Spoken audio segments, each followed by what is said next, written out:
నమస్తే, నేను Sujatha. Welcome to Master Key TV. ఇది సామాన్యుడి స్వేచ్ఛకు సంకేతం. ఇక డీటెయిల్స్ చూస్తే, గంజాయి డ్రగ్స్ కు విశాఖ రాజధానిగా మారిందని మాజీ ఎమ్మెల్యే విష్ణుకుమార్ రాజు ఆరోపించారు. దేశంలో ఎక్కడ మొత్తమందు దొరికినా దానికి మూలాలు ఏపీలోనే ఉంటున్నాయని తెలిపారు. గంజాయిని అరికట్టడంలో ఆంధ్రప్రదేశ్ ప్రభుత్వం విఫలమైందని ఆరోపించారు. విశాఖ నగరంలోని తన కార్యాలయంలో నిర్వహించిన సమావేశంలో ఆయన మాట్లాడుతూ, విశాఖ పోర్టులో దొరికిన డ్రగ్స్ పై లోతైన విచారణ చేయాలని, ఈ వ్యవహారంపై కులాలకు ఆమోదించడం సరైనది కాదన్నారు. పురంధేశ్వరి బంధువులకు ఈ వ్యవహారంతో ఎటువంటి సంబంధం లేదని, ఇది కేవలం బీజేపీపై బురద జల్లడమేనని పేర్కొన్నారు. ఉంది అని చెప్పి ప్రజలందరూ కూడా ఆశ్చర్యపోతున్నారు. ఎక్కడ భారతదేశంలో ఈ మారక ద్రవ్యాలు కానీ గంజాయి కానీ ఎక్కడ దొరికినా అది మూలాలు మాత్రము ఆంధ్ర రాష్ట్రం నుంచి వస్తున్నాయి. భారతదేశం మొత్తం మీద కూడా ఇది వరకు ఇతర రాష్ట్రాల్లో దొరికిన పెద్ద కన్సైన్మెంట్ కూడా మన రాష్ట్రంలో ఉన్న విజయవాడ అడ్రస్ నుంచి రావటం అనేది ప్రజలందరికీ తెలుసు. కానీ తర్వాత మన రాష్ట్ర ప్రభుత్వము యాక్షన్ తీసుకుంటాము, చర్య చేపడతాము అని చెప్పినట్టుగా చెప్పడమే జరిగింది. కానీ దాని తర్వాత కేసు ఏమైందో కూడా ఎవరికీ తెలియనటువంటి విషయం.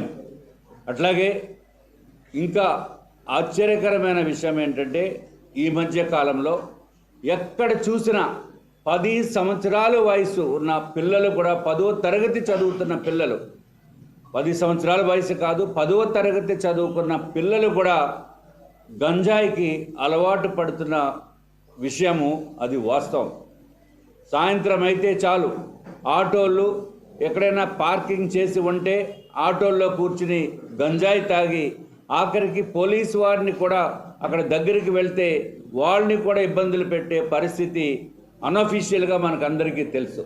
ఎప్పుడూ ప్రశాంత నగరంగా పేరు పొందిన విశాఖపట్నము ఈరోజు గంజాయి రౌస్ అవెన్యూ కోర్టుకు హాజరవుతూ ఎమ్మెల్సీ కవిత మీడియాతో మాట్లాడారు. రాజకీయ కుట్రతో అన్యాయంపై తప్పుడు సమాచారం పెట్టారని కవిత అన్నారు. ఢిల్లీ మద్యం కేసులో అరెస్ట్ అయిన కవిత ఈడీ కస్టడీ ముగియడంతో రౌస్ అవెన్యూ కోర్టులో ఆమెను హాజరుపరిచారు. ఈడీ అధికారులు మరో 3 రోజులు కస్టడీ అడిగారు. కోర్టు మరో 3 రోజులు కవితకు కస్టడీ పొడిగించింది. ఈడీ అధికారుల సమక్షంలో కుటుంబ సభ్యులను కలిసేందుకు కోర్టు 10 నిమిషాలు అనుమతించింది. లోకి వెళ్లే ముందు మీడియాతో మాట్లాడింది. తన పైన రాజకీయ కుట్రతో తప్పుడు కేసు పెట్టారని చెప్పి కవిత ఆరోపిస్తున్నారు. కావాలని నాపై కేసు పెట్టి నన్ను జైలుకు పంపించారని చెప్పి కవిత ఆరోపిస్తున్నారు. ప్రస్తుతం ఈడీ అధికారులు కవితపై మనీ లాండరింగ్ కేసులో అరెస్ట్ చేసి విచారిస్తున్నారు. దీంట్లో ఢిల్లీ సీఎం కేజ్రీవాల్ కూడా ఉండడంతో ఈ కేసు దేశవ్యాప్తంగా కూడా సంచలనంగా రేపుతోంది. ఈడీ అధికారులు మరింత విచారణ చేసేందుకు కవితను కస్టడీలోకి తీసుకొని విచారిస్తున్నారు. ప్రస్తుతం కవితను కలిసేందుకు కుటుంబ సభ్యులు కూడా ఢిల్లీకి వెళ్ళడం జరిగింది. కోర్టు కూడా వారిని కలిసేందుకు అనుమతించింది. ప్రస్తుతం మీరు చూస్తున్న వీడియో కవిత రౌస్ అవెన్యూ కోర్టులో వెళ్లే ముందు మీడియాతో మాట్లాడుతున్న దృశ్యాలు ఇవి. తనపై రాజకీయ కుట్రతోనే కేసు పెట్టారని చెప్పి ఆమె మీడియాతో మాట్లాడుతుంది. ఆ విజువల్స్ మీకోసం.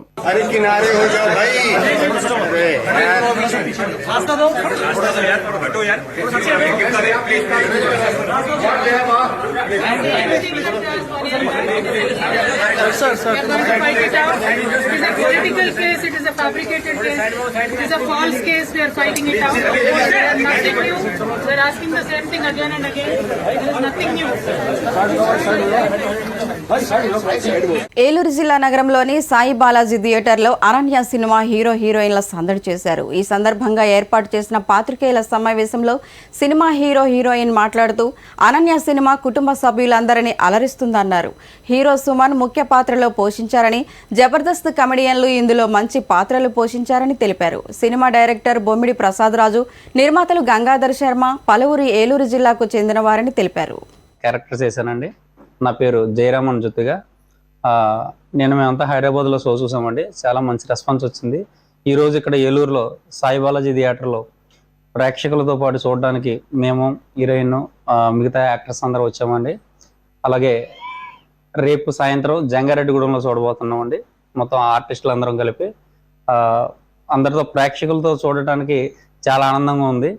అందరూ దయచేసి సినిమాని అందరూ ఫ్యామిలీతో థియేటర్కి వచ్చి చూసి సపోర్ట్ చేయవలసిందిగా కోరుతున్నాం. Thank you. హలో అండి, అందరికీ నమస్కారం.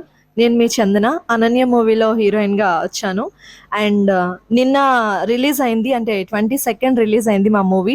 రెస్పాన్స్ చాలా బాగుంది. మేము హైదరాబాద్లో చూసాము అండ్ అక్కడ రెస్పాన్స్ చాలా బాగుంది. ఈరోజు కూడా ఇక్కడ ఏలూరు వచ్చాము. ఇక్కడ ఆడియన్స్తో కూడా చూద్దామని అనుకుంటున్నాము. ఇక్కడ చాలా హడావిడిగా ఉంది, ఎందుకంటే ఇక్కడ మన హీరో వాళ్ళ ఊరు అండ్ విలన్ వాళ్ళది కూడా ఇక్కడే. సో ఓకే, విలన్ వాళ్ళ విలేజ్ అన్నమాట. సో ఇక్కడ కూడా చిన్న హడావిడి చేస్తున్నారు. మొత్తం ఎలా ఉంటుంది ఏంటినని మీతో పాటు మేము చూస్తున్నాం. మీరు అందరు కూడా రండి, అందరం కలిసి చూద్దాం. మమ్మల్ని సపోర్ట్ చేయండి.